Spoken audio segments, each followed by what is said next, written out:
Namaskar, welcome back to my channel. Today I am going to upload my second video.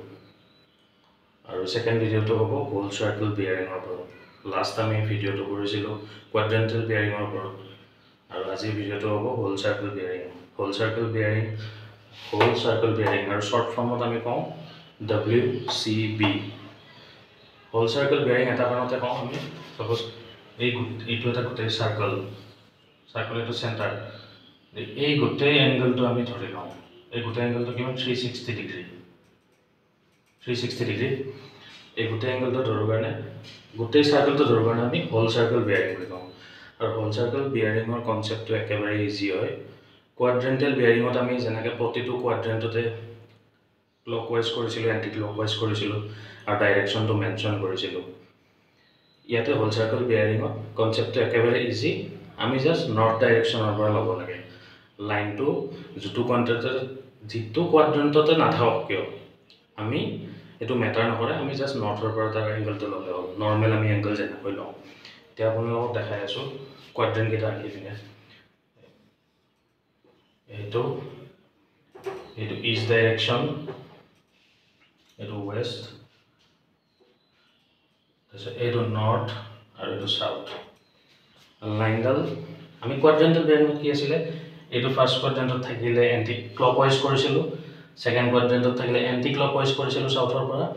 Third কোৱাড্ৰেন্টত থাকিলে clockwise কৰিছিল সাউথৰ পৰা আৰু ফৰ্থত থাকিলে anti clockwise কৰিছিল নৰ্থৰ পৰা কিন্তু হোল সাৰ্কেল বিয়াৰিঙত সব এংগলে আমি ক্লকৱাইজ লম ফ্ৰম দি নৰ্থ এটো নৰ্থ ডাইৰেকচন গতি এই লাইনডাল সাপোজ ফাৰ্স্ট কোৱাড্ৰেন্টত আছে এই লাইনডাল AB আৰু ধৰি লোৱা হলে এটো এংগল 30 ডিগ্ৰী তেতিয়া আমি হোল সাৰ্কেল বিয়াৰিঙত আমি direct WCB equal two 30 degree লিখিব পাৰো ডাইৰেক্ট এটো এংগলটো নৰ্থৰ পৰা 30 ডিগ্ৰী আছে Elo WCB is equal to 30 degree এই সেম লাইনডাল আমি আকৌ মুছি দিলো এটো লাইন এই সেম লাইন ফাৰ্স্ট কোৱাড্ৰেন্টৰ পৰা যদি সেকেন্ড কোৱাড্ৰেন্টত আহিব তেতিয়া সিম্পল আমি ডাইৰেক্ট নৰ্থৰ পৰা এংগলটো লম নৰ্থৰ পৰা সাপোজ নৰ্থৰ পৰা এইচ ক্ৰস কৰাৰ লগে লগে 90 ডিগ্ৰী ক্ৰস হ'ল সাপোজ 90 ৰ পৰা আকৌ এটা 20 মান আহিল সাপোজ 20 ডিগ্ৰী তে এটো এংগলটো আপোনাৰ 110 ডিগ্ৰী ধৰি ললো তেতিয়া WCB আমি ডাইৰেক্ট লিখি দিম আমি WCB = 110 ডিগ্ৰী ডাইৰেক্ট নৰ্থৰ পৰা লৈছো সিম্পল আৰু থাৰ্ড কোৱাড্ৰেন্টত এই লাইনটো এই AB লাইনটো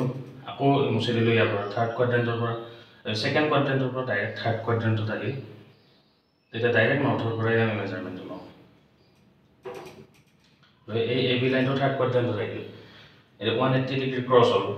সাপোজ ধৰি ললো এটো আমি এখিনি 45 প্লাস 180 আমাৰ হয় 225 তে এই গোটেই এংগলটো 225 ডিগ্ৰী from north এই লাইনটো লগে গতিকে WCB equal to direct 225 degree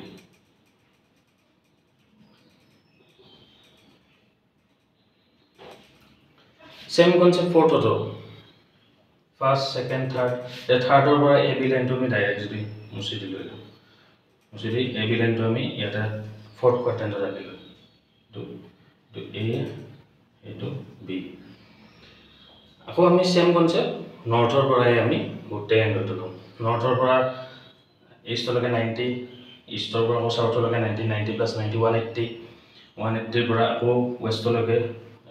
plus 90 270 degree তো 270 ডিগ্ৰী তো এক্সিট হৈ গ'ল এতিয়া 270 ডিগ্ৰী এক্সিট হ'ল এটো এংগল আমি ধৰিলো 50 ডিগ্ৰী এইখিনি আমি 50 ডিগ্ৰী যদি ধৰো তেতিয়ালে এই WCB টো হ'ব আমাৰ গোটেই সাৰ্কেলটো clockwise direction of 270 plus 50 কিমান হল 320 ডিগ্ৰী তেতিয়া আমি ডাইৰেক্ট WCB লিখিব পাৰো 320 ডিগ্ৰী এতিয়া আমি WCB কি দেখা পালো এংগলটো 0 ৰ পৰা 360 ডিগ্ৰী হ'ব পাৰে 0 to 360 degree 0 degree to 360 degree 0 degree to 360 degree ভিতৰত হোল সাৰ্কেল বিয়াৰিং থাকে এন্ড আমাৰ কোৱাড্ৰেন্টাল বিয়াৰিঙত আমি কি দেখিছিলো যে আমাৰ 0 to 90 ডিগ্ৰীৰ ভিতৰতে থাকে কোৱাড্ৰেণ্টেল বেয়াৰিং মানে আমাৰ শ্বৰ্ট ফৰ্মত QB বুলি কওঁ QB মানে এইটো দেখাই দিছোঁ এইটো Q এইটো B QB সদায় থাকিছিল কি QB কোৱাড্ৰেণ্ট আমি কোৱাড্ৰেণ্ট অনুযায়ী আমি এংগলবিলাক লৈছিলোঁতো গতিকে 0 to 90 ডিগ্ৰীৰ ভিতৰতে এংগল থাকে 90 ডিগ্ৰী এক্সিড নহয় সেইকাৰণে 0 ডিগ্ৰী টু 90 ডিগ্ৰীয়ে হয় কোৱাড্ৰেণ্টেল বেয়াৰিঙৰ নিয়মটো সেইটো আছিলে আৰু লাষ্ট ভিডিঅ'ত মই গোটেই কনচেপ্টটো ক্লিয়াৰ কৰি দিছিলোঁ গতিকে সেইটো আৰু ডিটেইলছত নকওঁ 0 to 90 ডিগ্ৰী কেনেকৈ হ'ল সেইটো ডিটেইলছ এতিয়া নকওঁ ফাৰ্ষ্ট ভিডিঅ'টো মই যিটো আপলোড কৰিছিলোঁ সেইটো চালে হৈ গ'ল প্লাছ WCBৰ কনচেপ্ট এইখিনিয়ে আছিলে থেংক ইউ মই নেক্সট ভিডিঅ'বিলাক আকৌ ছিষ্টেমেটিকেলি আনিবলৈ চেষ্টা কৰিম ছাৰ্ভে নহ'লেও এষ্টিমেট হ'ব পাৰে যিকোনো ছাবজেক্ট চিভিল ইঞ্জিনিয়াৰিঙৰ ক'ৰ ছাবজেক্ট যিকোনো লৈ আহিম গতিকে আজি থেংক ইউ নমস্কাৰ